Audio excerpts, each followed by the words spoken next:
Hello friends, Radhe Radhe. आप सब लोग कैसे हैं? मैं आपसे माफ़ी मांगना चाहती हूँ।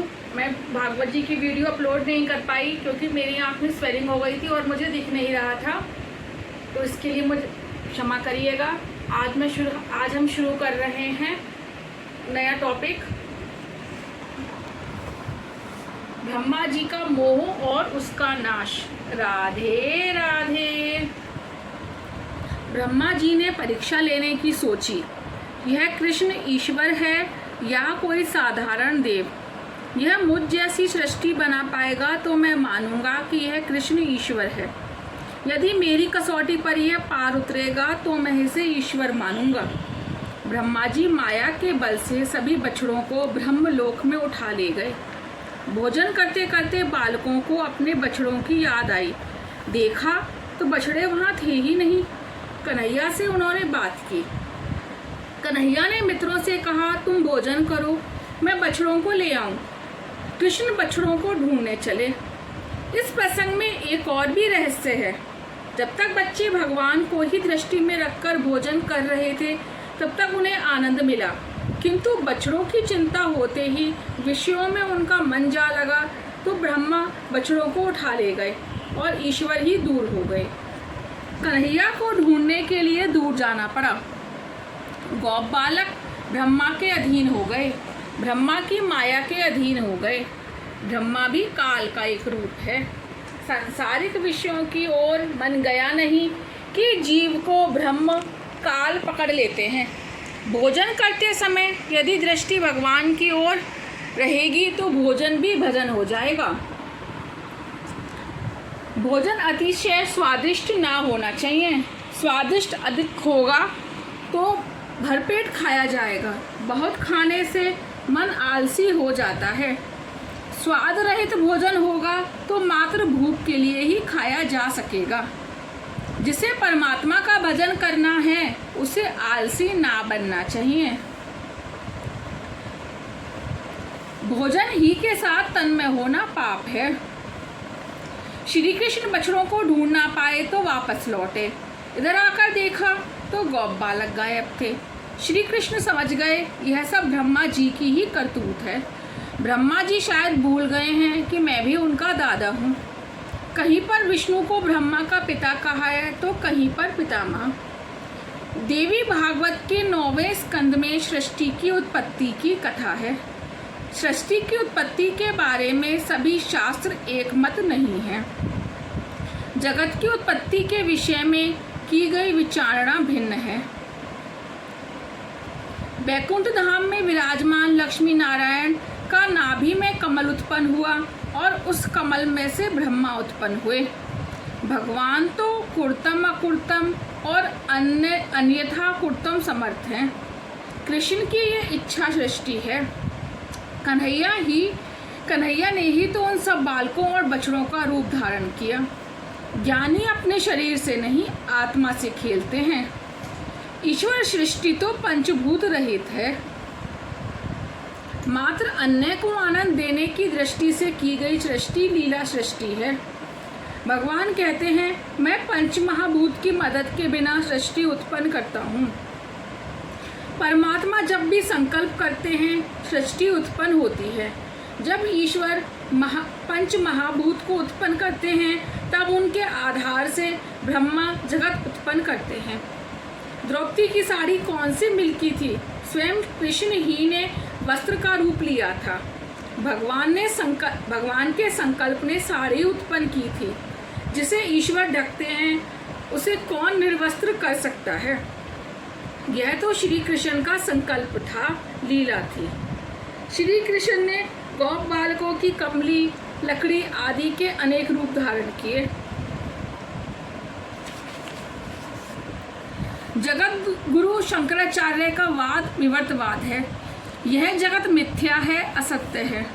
इसके अधिष्ठाता सत्य होने के कारण यह जगत सत्य रूप भासमान होता है। वस्तुतः ईश्वर तो एक ही है। एक ही परमात्मा अनेक रूप धारण करते हैं, किंतु उनके वह स्वरूप सत्य नहीं है। फिल्म में तो हम देखते हैं कि हनुमान जी लंका को जला रहे हैं, किंतु पर्दे का तो एक धागा भी जल नहीं पाता, क्योंकि ये आभासी सृष्टि है। श्री महाप्रभु जी कहते हैं ब्रह्म निर्विकार है, फिर भी ब्रह्मा का परिणाम होता है। दोनों सिद्धांत सत्य हैं। श्री कृष्ण सत्य हैं और उनके कारण ही लाठी का भास होता है। ब्रह्मा निर्विकार रहते हुए भी विकारी होते हैं। परमात्मा से मिलने की गायों की इच्छा थी, सो कृष्ण ने बछड़े का रूप धारण किया। असली बछड़े तो ब्रह्मलोक में थे।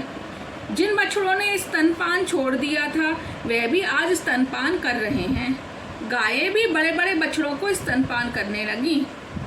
वह दृश्य देखकर बलराम को पहले आश्चर्य हुआ, किंतु उन्होंने अंतर्मुख होकर देखा तो पाया यह सब बछड़े तो कृष्ण के ही रूप हैं। जिन वृद्धा गोपियों को श्री कृष्ण से मिलने की इच्छा थी, उनके साथ आज श्री कृष्ण ने गोप बाल लीला की। गोपियां अपने बाल रूपी कन्हैया को उठाकर गले लगाने लगी। श्री कृष्ण सभी के पति हैं, सो गोपियों के भी पति हैं। इस दृष्टि से रासलीला में कोई भी गोपी परकिया नहीं थी। किसी संत ने कहा है कि ब्रज और गोकुल में कोई परकिया नहीं है। सब अपनी अपनी कन्याओं का विवाह कर दें तो सभी ने अपनी अपनी कन्याओं का विवाह उन गोप बालकों के साथ कर दिया, अर्थात सभी गोपियों का विवाह श्री कृष्ण के साथ हुआ। सो रासलीला में परकिया नारी का प्रश्न ही नहीं उठता। श्री कृष्ण के लिए कोई भी स्त्री पर स्त्री नहीं थी। वह तो सभी के स्वामी हैं, सर्वेश्वर हैं। भगवान श्री कृष्ण ने बछड़ों और बालकों का रूप धारण करके गायों और वृद्ध गोपियों का ब्रह्म संबंध से लाभान्वित किया। सभी को ब्रह्म संबंधी ब्रह्म आनंद का अनुभव कराया। उस समय यह संपूर्ण जगत विश्व रूप है। यह वेद वाक्य मानो मूर्तिमंत हुआ। भगवान ने इस प्रकार पूरे 1 वर्ष तक लीला की। भागवत ने ब्रजवासियों की लीला के 4 प्रकार बताए हैं। रासलीला 4 हैं। नंबर 1 वेणु गीत प्रसंग, कुमारिका गोपियों के साथ रास। नंबर 2 यज्ञ पत्नी प्रसंग, विवाहिता गोपियों के साथ रास। नंबर 3 गोवर्धन लीला, वृद्धा गोपियों के साथ रास। नंबर 4 सन्यासी प्रसंग, सन्यासिनी गोपियों के साथ रास। मुख्य रास लीलाएं इस प्रकार हैं। गोप बालकों के साथ, गायों के साथ, गोप युवतियों के साथ। अब रास का अर्थ भी देख लें। परमात्मा रस स्वरूप है।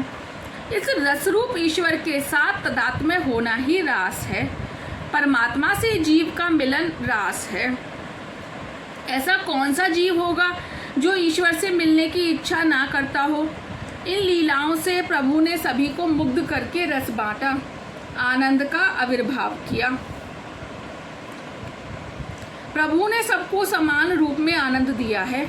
श्री कृष्ण ने आज जब बालकों और बछड़ों का रूप धारण किया तो वह गोपियां और गायें पहले से भी अधिक प्यार करने लगी। अपनी अपनी संतानों को प्यार से निलाने लगी। गायें अपने बछड़ों को दूध पिला रही हैं, चाट रही हैं, किंतु तृप्ति नहीं होती। ब्रह्म आनंद में तृप्ति मिलती ही कब है। ब्रह्मा जी पृथ्वी पर यह देखने के लिए दूसरी बार आए कि बालकों और बछड़ों के बिना ईश्वर इधर क्या हो रहा है। तो उन्होंने देखा तो पाया सब कुछ पूर्ववत चल रहा है। वही बालक और वही बछड़े और श्री कृष्ण उन सबके साथ खेलकूद में मग्न। ब्रह्मा जी सोच में डूब गए। यह बालक बछड़े सच्चे हैं या वे सच्चे हैं जिन्हें मैं ब्रह्मलोक ले गया हूँ। अन्य के साथ खेलने वाला दुखी होता है। ज्ञानी पुरुष अपने आत्म स्वरूप में ही रममाण रहते हैं। भगवान अपने ही स्वरूप के साथ खेल रहे हैं। श्री कृष्ण तो योगेश्वर हैं। कृष्ण ने एक और लीला करने की सोची। उन्होंने ब्रह्मा का रूप धारण किया और सेवकों से कहा, एक नकली ब्रह्मा आजकल इधर उधर घूमता रहता है। वह यदि यहाँ आ जाए तो उसकी भली भांति मरम्मत कर देना।